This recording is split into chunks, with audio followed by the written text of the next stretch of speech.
제가 안식월 또 연구월을 보냅니다마는 그때 꼭 교인들이 배워야 될 게 있습니다. 그게 뭐냐면 한기채가 얼마나 불필요한 사람인가 이걸 아셔야 됩니다. 교회는 하나님이 인도해 가십니다. 또 제가 배워야 될 게 있습니다. 교회에서 섬길 수 있는 기회와 자리를 주신 게 얼마나 감사한 일인가 하는 것들을 깨닫는 겁니다. 그래서 주어진 기회를 더 잘 감당해 나갈 수 있도록 그렇게 생각하는 거죠. 천국에 대한 비유가 참 많습니다. 왜냐하면 우리는 이 세상에 살고 있기 때문에 아직 천국을 잘 몰라요. 그래서 세상에 있는 것 가지고 또 일상에서 경험할 수 있는 걸 가지고 천국은 마치 이와 같다 이렇게 말씀을 하는데, 천국은 마치 이렇게 시작하는 비유가 이 마태복음에 8번 나옵니다.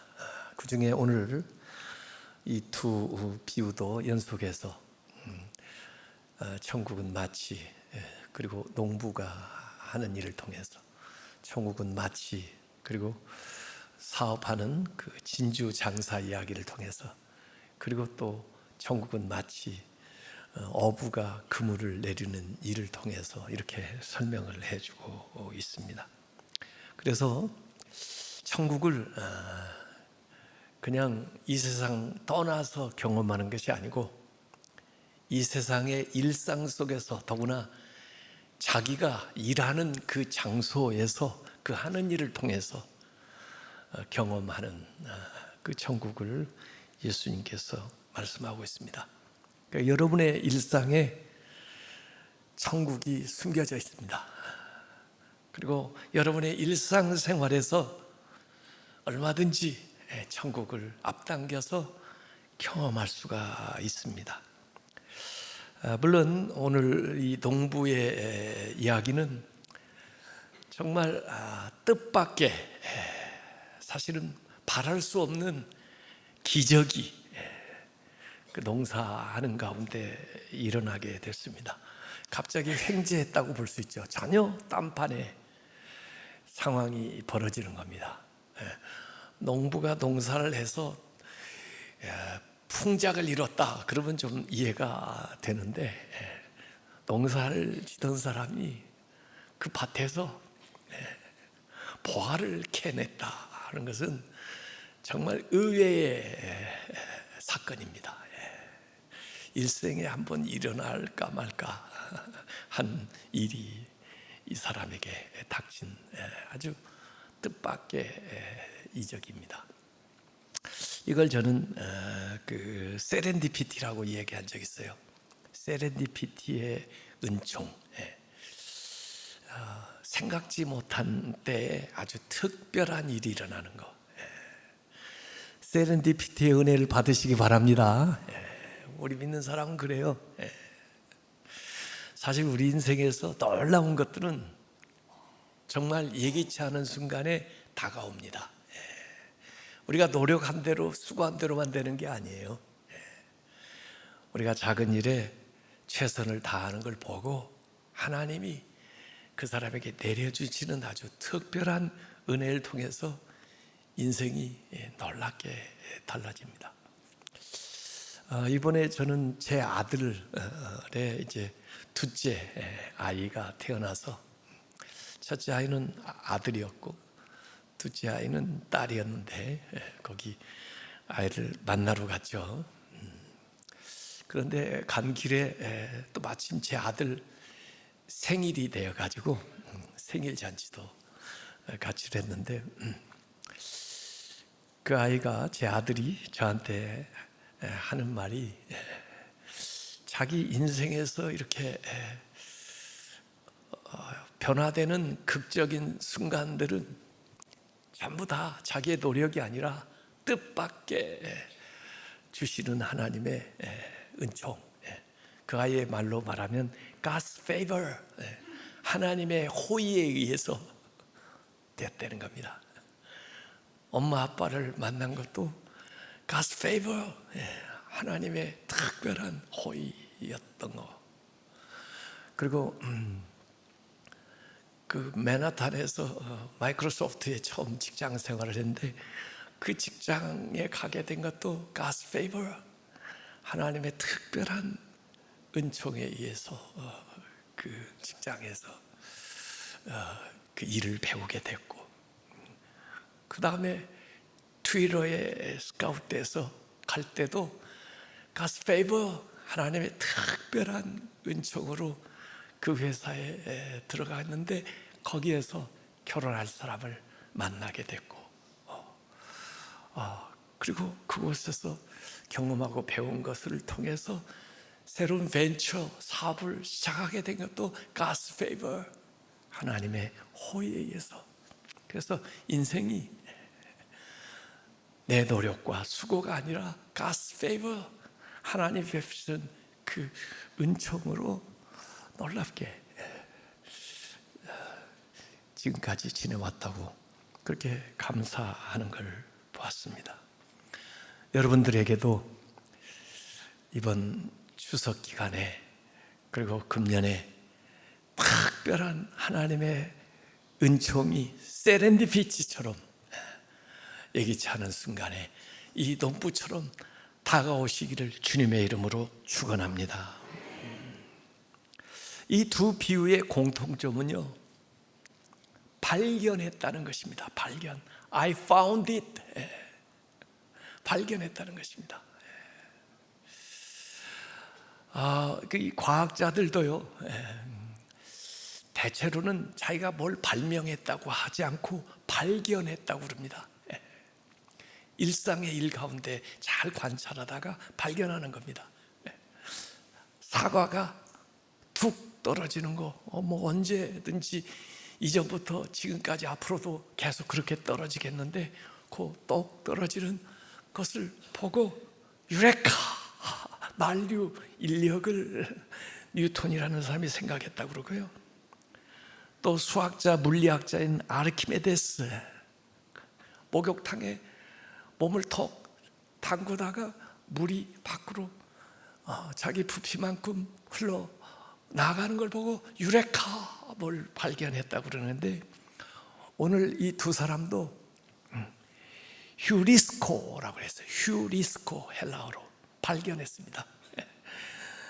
그 돌짝밭, 정말 언제 이걸 다 가나, 그리고 왜 내가 맡은 이 밭은 이렇게 돌뿌리가 많나, 그러고 그걸 치우다가 살펴보다가 휴리스코, 그 보화를, 그 상자를 발견한 거죠. 또 이 진주 장사는 부지런히 사업하고 돌아다니고 찾고 구하다가 자기가 가지고 있는 것보다 더 귀한 값진 진주를 발견하는 거죠. 유리스코. 그 순간에 그들의 인생이 바뀌기 시작하는 겁니다. 이 농부는 갑자기 물론 발견한 거고, 이 장사는 점진적으로 지속적으로 해서 거기에 도달하게 되는 차이가 있지만 어쨌든 간에 이들은 결국 I found it, 나는 발견했다, 이것입니다.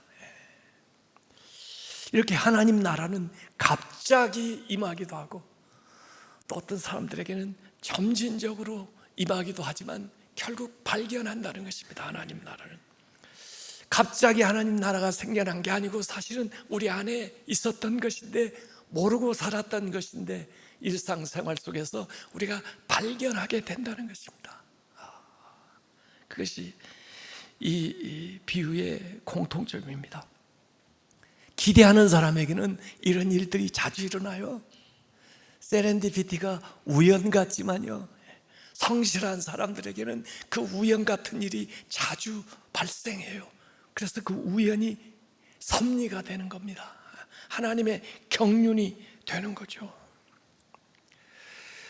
성경에 보면요, 나사렛에서는 예수님이 병자를 치유하거나 이적을 행한 일이 한 번도 없습니다. 왜 그럴까요?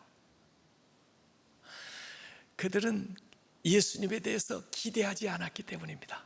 아니, 자신들에 대해서도 이 나사렛에서 무슨 선한 것이 날 수 있을까, 그렇게 생각했기 때문에 기적을 볼 수가 없는 거예요. 그러나 하나님의 역사는 항상 설렘을 가지고 기대를 가지고 나타나는 사람들에게 하나님의 놀라운 영광이, 은혜가 나타나는 것을 믿으시기 바랍니다. 이런 사람들은 우연이 아니에요. 이것이 하나님의 섭리입니다. 이런 사람들에게는 그 일이 나타나는 것이 필연이죠. 아브라함, 믿음의 조상, 대단한 분입니다만은 나그네를 대접하다가 은혜를 받아요. 환대 했는데 그 나그네를 통해서 놀라운 소식을 들어요. 또 이삭 탄생에 대한 약속, 축복을 받아요. 리브가가 어떻게 아브라함의 며느리가 됩니까? 아브라함의 종인 줄도 모르고 항상 길ton 우물가에서 물을 달라고 하는 사람에게 물 한 그릇 대접해 준 그 일을 통해서 그는 아브라함의 며느리가 되어, 리브가가. 성실하게 일하는 사람들은, 기대하면서 하나님 앞에 나아가는 사람들은 조그마한 일, 우연 같은 일을 통해서 하나님이 놀라운 역사를 이루게 된다는 거죠.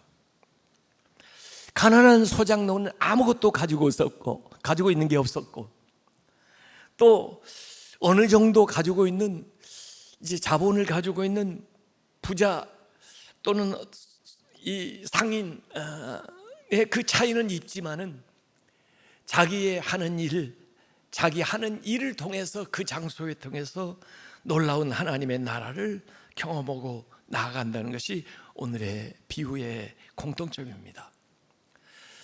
그들은 가치에 대한 인식이 있었습니다. 가치를 알아볼 수 있는 안목이 있었다는 것도 공통점이죠. 보화를, 물론 모르겠습니다. 감춰져 있던 그 상태의 그 보화가 처음에는 그렇게 빛나고 멋있게 보였었는지 어쩐지 모르겠습니다. 어쨌든 그 보화를 알아볼 수 있는 눈이 있었고, 그 진주 장사는 아마 그 분야의 전문가이기 때문에 식견을 가지고 결정 없는 최상의 그 진주를 보게 되었는지 모르죠. 이 가치에 대한 인식이 공통적으로 있었다는 것입니다. 다른 일 하다가 다른 장소에서 얻게 되는 것이 아니라 자기 일 하다가 자기 일하는 장소 속에서 이 가치를 보게 되는데, 결국 이 이야기는 가만히 보면은 근로소득을 얻었다고 하기에는 이 두 사람의 공통점은 근로소득보다는 투자소득인 것 같아요. 투자. 농사를 지어서 풍년이 됐다 그러면 근로소득인데, 이 농사 진 사람이 농사 지은 것이 아니고 보물을 발견해서 된 거니까, 또 그 보물을 발견하기 위해서 자기의 것을 투자하는 거니까 투자소득이라고 볼 수 있어요. 또 진주 장사도 어떻게 보면 투자하는 거죠. 자기의 것을. 그런데 그 차이는 본 사람과 안 본 사람의 차이입니다. 안 본 사람은, 못 본 사람은 자기 밭인데도 불구하고 그냥 제값도 다 받지 못하고 팔아버리고, 그걸 본 사람은 자기의 모든 소유를 다 팔아가지고 그 밭을 삽니다. 진주 원래 주인도 그 진주에 물론 가치를 알고는 있지만은 진주를 사고자 하는 사람만큼 큰 가치를 부여하지 못했기 때문에 이 진주를 양도하는 것이고, 이 진주를 사기 위해서 자기의 모든 것을 팔아 지불하는 사람은 그 원 소유주보다 그 가치에 대한 인식이 더 크기 때문에 그걸 위해서 모든 것을 파는 거죠. 그래서 아는 사람과 모르는 사람, 본 사람과 못 본 사람의 차이죠.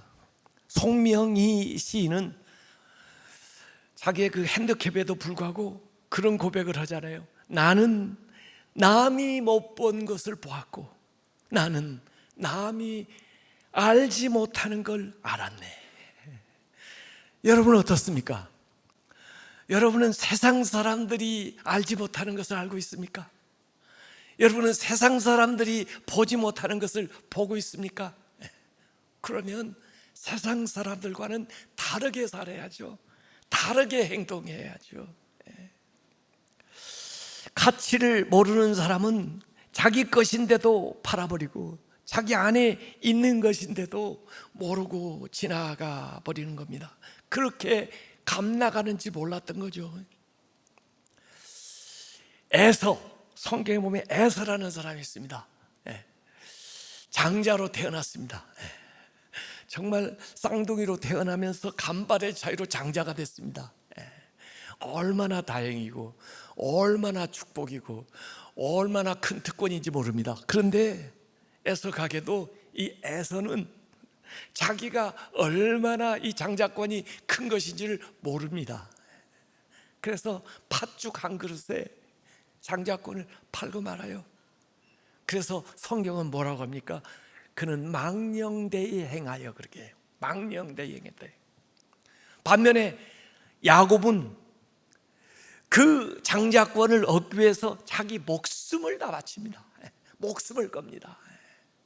그냥 얻어낸 게 아니에요, 그 축복을.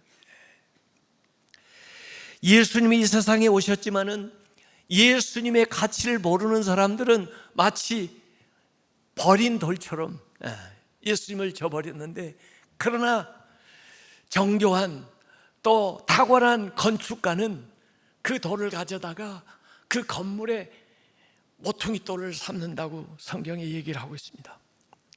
예수님 마태복음 7장에 이런 말씀을 하셨어요. 오늘 비유하고 연결되는 사실은 이야기예요. 거룩한 것의 가치를 모르는 개한테 주지 말며 너희의 진주, 이 진주 상인이 발견한 그 진주와 같은 그 진주를 돼지 앞에 던지지 마라. 왜냐하면 이 개나 돼지는 먹는 것만 가치 있게 생각하지 거룩한 것, 진주를 가치 있게 여기지를 못해요. 그들에게 그것을 던지면은 그들은 그걸 발로 짓밟고 돌이켜서 그걸 준 너희를 찢어 상할까 염려하라, 이렇게 예수님이 말씀하셨어요. 가치를 아는 자와 가치를 모르는 자, 그걸 보물을 보는 자와 보물을 보지 못한 사람의 생각이 이렇게 다르고 이렇게 삶이 다르다는 겁니다. 세상 사람들은 하찮은 것을 소중하게 여기고 진짜 소중한 것을 하찮게 여기면서 살아갑니다. 실제 있었던 일입니다. 1844년 시내산에 올라가려면 시내산 아래 그 수도원을 가게 되는데 성 카타리나 수도원입니다. 저도 거기를 가봤습니다만은 거기 독일에서 온 어느 손님이 묵고 있었는데 하루는 보니까 수도사가 아궁이에서 뭐 불을 떼는데 가만히 보니까 무슨 두루마리 이런 걸 가죽을 태우는 것 같아요. 그래서 가가지고 이거 좀 보자고 하고 보니까 글씨가 써 있어요. 이 범상치가 않은 것 같아요. 그래서 이걸 좀 나한테 좀 달라고. 그래가지고 결국 영국의 그 성경학자 티센도르프라는 분에게 가서 그걸 보여드렸습니다. 그랬더니 그분이 그걸 읽고는 깜짝 놀란 겁니다. 지금까지 발견됐던 신약 성경의 사본 중에 가장 오래된 사본, 그 사본이 바로 거기에서 발견된 겁니다. 그래서 이름을 신의 사본이라고 붙였는데 인류의 엄청난 유산이고 귀한 보배인데 가치를 모르는 사람은 그걸 그냥 불에 태울 그 땔감 정도밖에 모르는 거죠. 그러나 그 가치를 알아보는 사람은 그건 억만금으로도 살 수 없는 귀한 것이라고 하는 것을 얘기하고 있는 거예요. 또 보니까 영국의 런던에서 있었던 이 얘기라고 합니다. 어떤 사람이 악기점에 남루한 사람이 들어와가지고 배가 고프니까 자기 가지고 있는 바이올린을 주면서 얼마라도 좋으니 제가 음식 좀 사 먹을 수 있는 돈 좀 주세요. 제가 배가 고파서 견딜 수가 없습니다. 그래가지고 그 악기점 주인이 1기니 $5를 줬다고 그럽니다. 그 주인 배츠라고 하는 사람이. 그리고 얼마간 지나서 그 악기를 은연중에 이렇게 튕겨보는데 바이올린이 소리가 너무 정교하고 좋은 거예요. 그래서 불을 켜고 그 바이올린 속을 살펴봤더니 안토니오 스트라디바리 1704년 제작한 물건을 보게 된 겁니다. 그래서 나가서 아무리 찾아도 그 사람을 찾을 수가 없어요. 결국 그게 팔려서 지금 미국 워싱턴 국회 도서관 박물관에 소장되어 있다고 합니다. 돈으로 환산할 수 없는 그 대단한 것을, 가치를 보는 사람은 $5에 팔고 마는 거죠.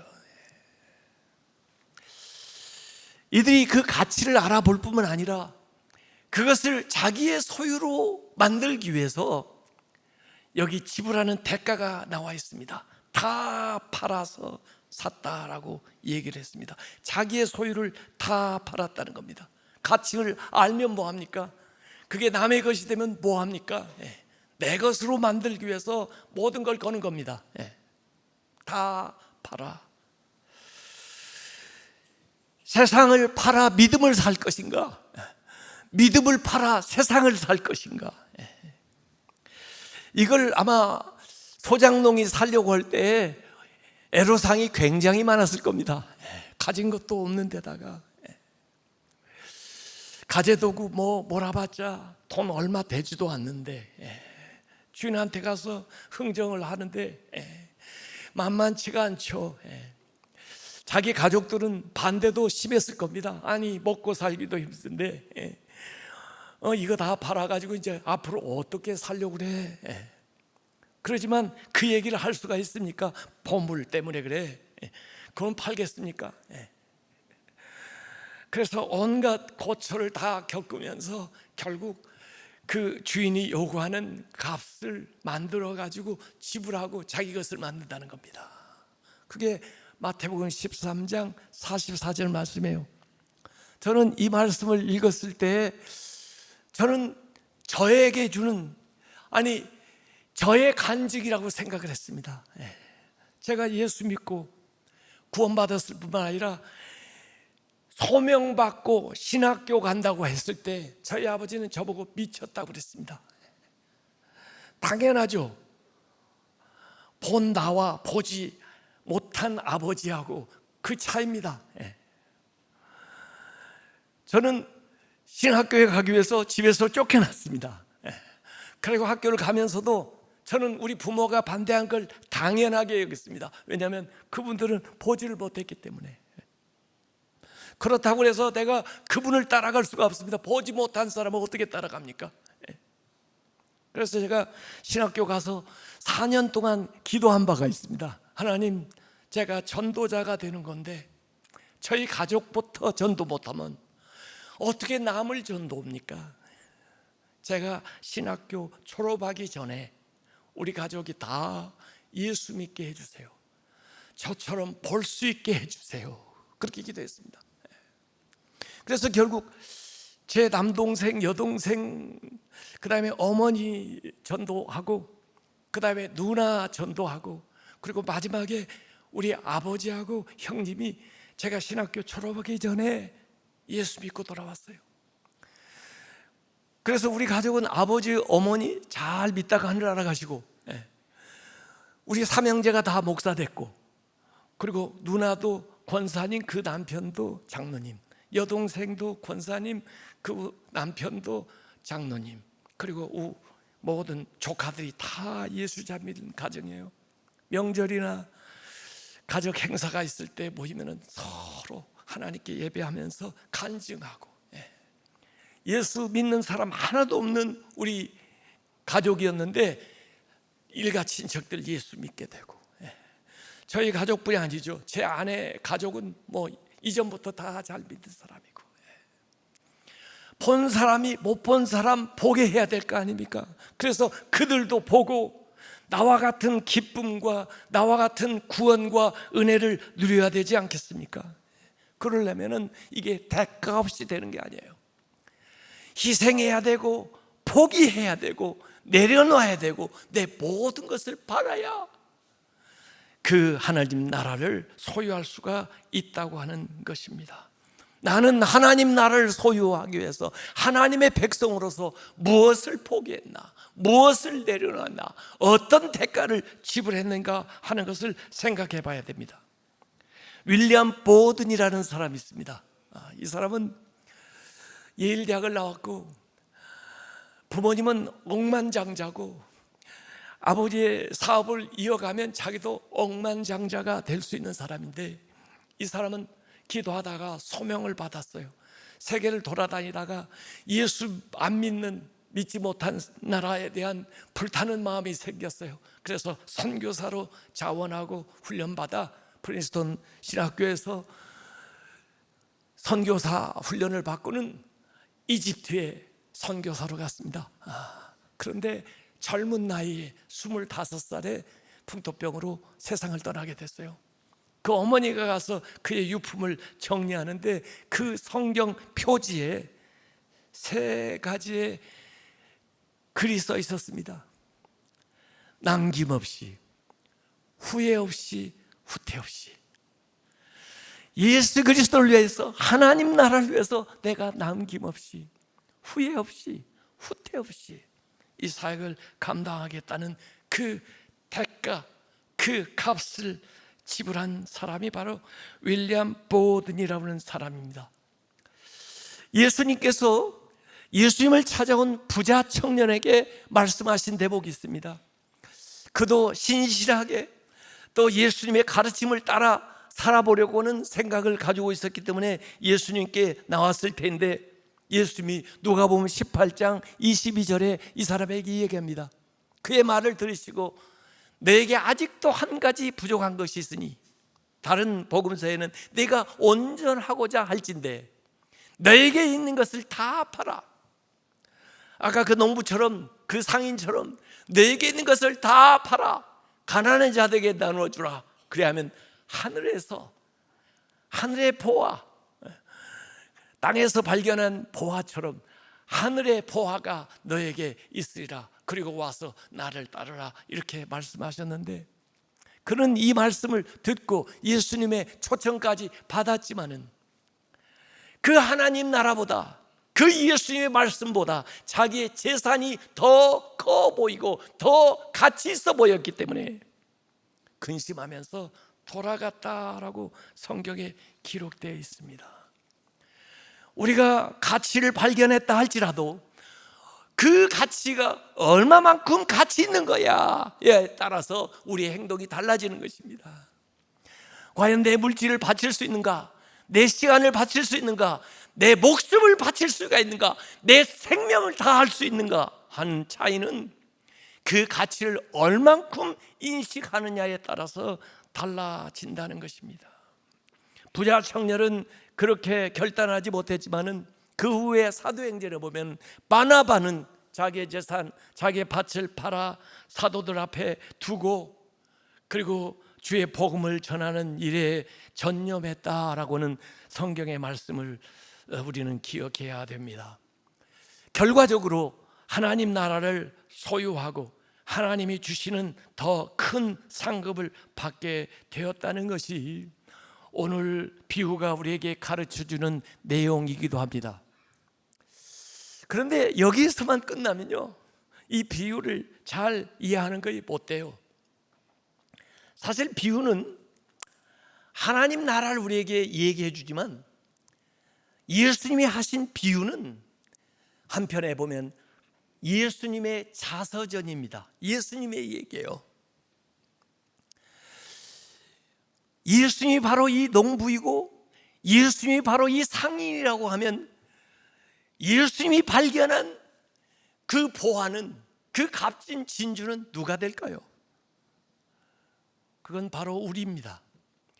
예수 그리스도께서 우리도 인정하지 않는, 우리도 보지 못하는 우리에게서 세상의 값진 보화요, 극상의 진주라고 예수님이 인정해 주시는 겁니다. 그리고 그것을 얻기 위해서, 그것을 구원하기 위해서, 사기 위해서 예수 그리스도께서 십자가에서 자신을 지불하심으로써 우리를 구원해 주신 겁니다. 이것은 예수님의 이야기이기도 하여요. 이 비유는 천국에 대한 이야기이면서 사실은 예수님의 이야기입니다. 이 예수님의 얘기에 응답하는 것은 우리 자신을 예수님이 보는 시각에서 나 자신을 볼 수 있어야 되고, 내 자신의 가치에 대해서 예수 그리스도가 나는 무가치한 사람이었지만 나를 위해서 지불하신 예수님의 희생을 통해서 나에 대한 가치를 볼 수 있는 눈이 열려야 되고, 우리를 위해서 행하신 예수 그리스도의 그 놀라우신 일에 대한 믿음을 가지고 하나님 앞에 나아가게 될 때에 이 하나님의 역사가 우리에게 이루어지는 것을 믿으시기 바랍니다. 이미 예수 그리스도께서는 우리를 구원하시기 위해서 당신의 몸을 십자가에 못 박혀 돌아가심으로써 우리가 예수님이 구하는 보배요, 값진 진주라고 하는 사실을 예수님이 고백해 주셨으니, 우리도 그러한 믿음으로, 우리도 그러한 확신으로 주님 앞에 나아갈 때 하나님의 나라가 이 땅에서도 우리의 삶에 이루어질 줄로 믿습니다. 기도하겠습니다. 오늘 우리가 성찬을 행하면서 세계교회의 일원이 된 것들을 경험을 했습니다. 그리고 이 성찬은 예수 그리스도의 피값으로 세워진 것입니다.